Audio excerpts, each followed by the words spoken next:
Bonjour à tous, c'est Hugo de Garçon Interview. Aujourd'hui, pas d'interview politique, quoique, mais une interview avec Akaora Vallée, un jeune diabétique qui n'en veut. 3615 code de qui n'en veut pour les jeunes qui n'en veut. Aujourd'hui, un jeune qui n'en veut.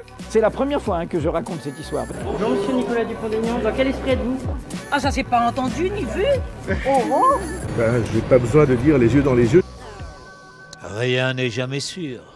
Aka, comme on le surnomme, est diabétique de type 1 depuis 2016 et il se bat contre les discriminations qui touchent les diabétiques, notamment sur l'accessibilité à certains métiers. Et vous ne le savez peut-être pas, mais moi aussi, depuis 2005, je suis diabétique. Je vis donc au jour le jour avec cette maladie et ses contraintes. Concernant ces interdictions, je ne m'en étais jamais particulièrement ému, même si j'étais au courant, n'ayant pas été attiré par ces métiers dans ma jeunesse. Si vous voulez en savoir plus sur le diabète, je vous conseille le C'est pas sorcier qu'ils ont consacré à ce sujet. Il date un peu, les traitements ont changé, mais il explique globalement la maladie et je vous le conseille, c'est très intéressant. C'est pas sorcier, Jamy, on t'aime. Non mais Jamy, on t'a vu, hein? Un petit bonbon quand même. Mais Aka, lui, a décidé de se battre. Il a relevé plusieurs défis sportifs et est soutenu par 565 députés et même par un certain Emmanuel Macron. Le mercredi 30 octobre, il a marché et couru autour de l'Assemblée nationale de 9h à 17h et c'est pas moins de 35 députés qui sont venus le soutenir en personne et même pour certains courir avec lui. Aka, c'est évidemment un jeune homme formidable, ça fait plus d'un an qu'on échange régulièrement ensemble et voilà, c'est quelqu'un de parfaitement mobilisé sur son combat pour les diabétiques de type 1 et voilà, il a cette volonté, cette patience, ce courage, cette volonté de faire avancer les choses et voilà, et c'est une de mes plus belles rencontres depuis 2 ans sur les sujets autour à l'Assemblée nationale, c'est très clair. J'ai été sensibilisé par Aka quand j'étais président de l'Assemblée nationale sur cette question particulière des différents types de diabète. Je ne connaissais pas toutes ces différences et surtout cette impossibilité d'exercer certaines professions qui paraît aujourd'hui complètement décalée par rapport à la réalité de ce que l'on vit comme Aka quand on a un certain type de diabète. Et selon les types de diabète, il faut adapter les réglementations, les législations pour ne pas empêcher des gens de pouvoir exercer telle ou telle profession. On parle beaucoup aujourd'hui de l'inclusion par opposition à l'exclusion. La maladie parfois exclue.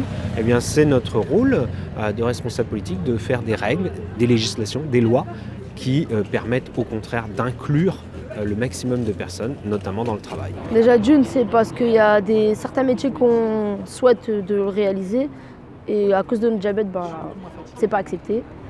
Du coup, on se bat pour que ça soit autorisé et donc voilà. Et je vous propose de regarder dès maintenant l'interview d'Akaora. Aka, bonjour. Alors, est-ce que tu peux déjà te présenter pour les gens qui nous regardent et qui ne te connaisseraient pas? Alors moi je m'appelle Akaora Vallée, donc je suis diabétique de type 1 depuis 3 ans. J'ai 15 ans et je suis un grand sportif et j'adore faire des défis qui tournent autour de la course à pied. D'accord. Et du coup tu es diabétique depuis 2016. Comment déjà tu as appris ta maladie? C'était après la finale de l'Euro en fait. Le stress c'est un accélérateur du déclenchement de la maladie. Donc j'allais beaucoup aux toilettes, je buvais beaucoup, je vomissais beaucoup. Donc en 2 jours j'avais perdu 5 kilos. Et c'est là où le médecin m'a fait un dextro et m'a diagnostiqué donc, un diabète de type 1. Il m'a tout de suite emmené en hélicoptère à l'hôpital et c'est là où j'ai appris que j'étais diabétique de type 1. D'accord. Et dans les interviews que j'ai vu que tu avais déjà fait un malaise. Comment tu peux le vivre? Parce que moi je suis diabétique, en 17 ans j'ai jamais eu de malaise.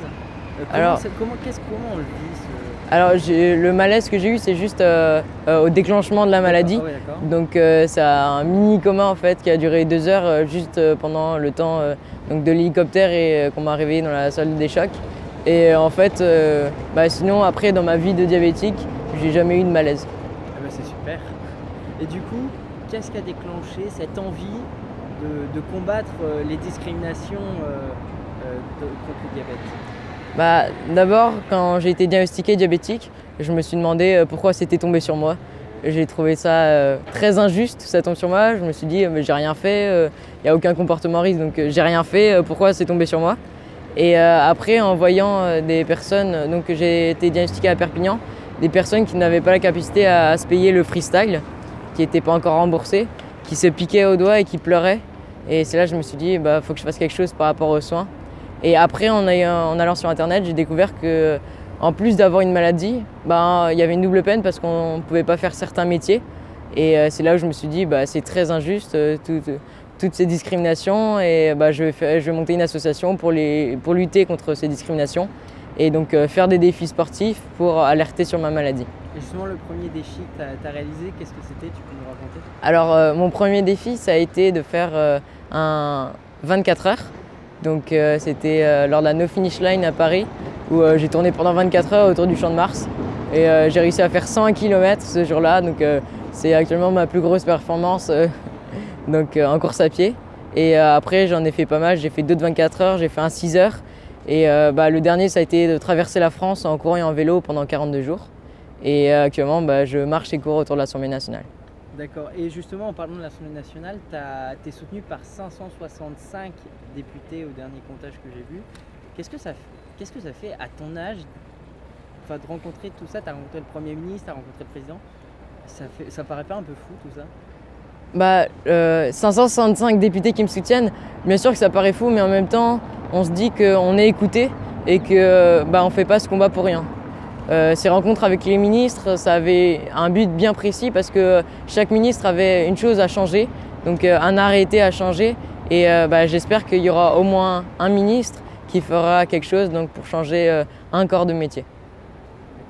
Et est-ce que tu peux nous parler un peu de ton setup au niveau du matériel diabète? Qu'est-ce que tu as?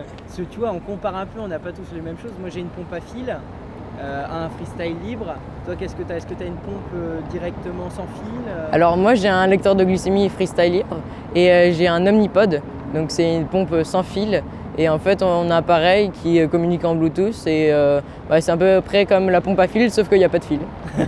C'est magique. Et ton combat, comment il a été accueilli par les politiques? Est-ce que, visiblement, il y a certains députés qui ne te soutiennent pas. Qu'est-ce qu'ils t'ont répondu dans cette absence de soutien à ce combat? Alors, il y a des députés qui ne me soutiennent pas et qui ne m'ont pas répondu. Donc, il n'y en a que 12 qui ne m'ont pas encore soutenu. Et il y en a certains qui disent qu'ils ne soutiennent aucune cause.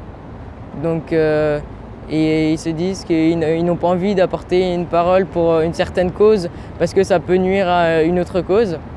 Et donc, c'est les deux seules réponses que j'ai eues pour l'instant. Oui, t'en as aucun qui t'ont dit non, votre combat, il vaut rien? Non, il n'y en a aucun qui a dit non, ton combat. Ça m'intéresse, mais non merci. En quelque sorte, c'est ça. Avec quelques éléments de langage, mais ça m'intéresse, mais non merci. D'accord. Sinon, ton diabète, tout va bien? Mon diabète est bien équilibré malgré les hormones de croissance qui font partir n'importe où la glycémie, mais sinon ça va, j'arrive à pas mal l'équilibrer. Ta dernière HbA1c, elle est de combien? De 7,5, donc ça va. Ça c'est bien. Ouais, et surtout à l'adolescence. Avant j'étais à 8,1, ouais, pareil. donc je me suis dit tu vas essayer de redescendre un peu, mais là 7,5 je suis content. Et ton diabète, tu as toujours bien vécu avec ton diabète ou des fois ça te saoule, tu dis oh j'en ai marre? C'est plutôt au début, à l'appréhension de la maladie, j'ai vraiment dit ma vie est foutue. Donc je me disais mais comment on peut vivre avec une maladie chronique alors qu'on n'a que 11 ans? Je vais devoir la supporter toute ma vie. Et en fait c'est après où j'ai rencontré des personnes diabétiques de type 1 qui étaient adultes. Donc il y avait un travail, des enfants, une famille. Et c'est grâce à eux que j'ai pu me projeter dans l'avenir et me dire en fait on peut arriver à vivre comme tout le monde. D'accord. Et est-ce que toi tu as déjà rencontré des discriminations hormis pour les métiers concernant ton diabète? Est-ce que tu as déjà reçu des moqueries ou... Alors moi j'ai pas reçu de moqueries parce que entre guillemets j'ai eu la chance de l'attraper à 11 ans. Donc j'ai tout de suite été autonome dans mon collège. Donc ça c'est en quelque sorte une chance parce que j'ai pas dû avoir quelqu'un qui devait me surveiller et me contrôler. Mais sinon j'ai reçu pas mal de témoignages lors de ma traversée de la France de discrimination où l'enfant était rejeté de la cantine ou rejeté du centre aéré.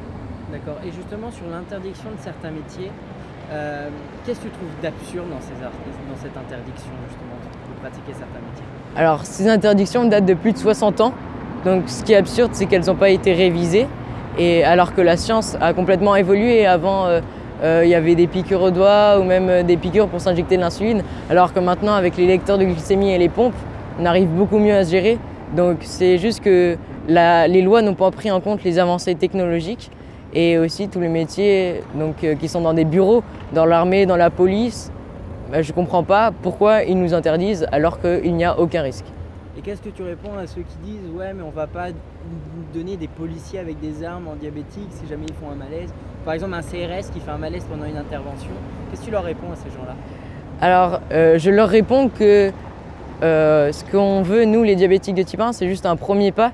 Donc, qu'on accorde tous les métiers dans les bureaux, peut-être pas être CRS, mais au moins qu'on nous accorde tous les métiers dans les bureaux. Et après, si on arrive à avoir des meilleurs protocoles, donc le pancréas artificiel qui va bientôt arriver en France, qui n'est pas encore en France, et qui est déjà aux États-Unis, mais si on arrive à avoir des meilleurs protocoles, bah, peut-être qu'un jour on arrivera à être CRS. Mais actuellement, c'est juste les métiers dans des bureaux que je demande. D'accord. Et selon toi, dans combien de temps ça peut encore prendre pour qu'il y ait ne serait-ce qu'un début de changement de loi au sens politique du terme? Alors, mon association va finir dans moins d'1 an, donc à fin juin. Donc j'ai jusqu'à fin juin pour qu'il y ait au moins un corps de métier qui soit autorisé aux diabétiques. Ça fait 2 ans que je mène ce combat. Pour l'instant, rien n'a changé. Donc je désespère pas, hein, mais j'espère vraiment que ça va finir avant la fin de l'année scolaire. Et la prochaine étape, qu'est-ce que c'est? On sait que tu as le bac, toi personnellement, bientôt. Mais après, qu'est-ce que le AK diplômé avec son baccalauréat, qu'est-ce qu'il veut faire? Bah, je ne sais pas trop encore ce que je veux faire, mais peut-être des écoles d'ingénieurs. Et donc c'est aussi ça, mon combat, c'est aussi pour un intérêt personnel, parce qu'il y a des écoles d'ingénieurs que je ne peux pas faire. Il y a certains députés qui plaisantaient tout à l'heure avec toi en disant le prochain président de la République. Est-ce que la politique, ça pourrait t'intéresser? Bah, je ne sais pas trop. J'ai fait mes stages à l'Assemblée et à l'Élysée, j'ai eu la chance. Ça m'a intéressé, j'ai vu des personnes vraiment intéressantes dans le monde de la politique. Et après, c'est vrai que peut-être qu'après une école d'ingénieur, je pourrais peut-être faire Sciences Po. Mais après, on ne sait pas et on verra bien ce que l'avenir nous réservera. Et dernière action, après voilà, cette course, c'est 50 tours autour de l'Assemblée nationale.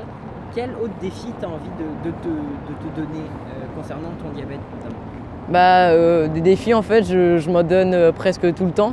Et je ne sais pas encore quel sera le prochain défi sportif, mais forcément qu'il y en aura un. Et dernière question, il faudra regarder la caméra. Quel est ton message aux jeunes diabétiques qui vivent mal leur diabète? Qu'est-ce que tu as à leur dire? Alors moi sincèrement, je me suis reconstruit grâce au sport pour montrer que la maladie m'avait rien volé. Et à tous les jeunes diabétiques de type 1, je leur demande d'aller à fond dans leur passion. Donc moi c'était la course à pied, je me suis donné à fond et j'ai pu me reconstruire. Donc vivez de votre passion et gérez bien votre diabète.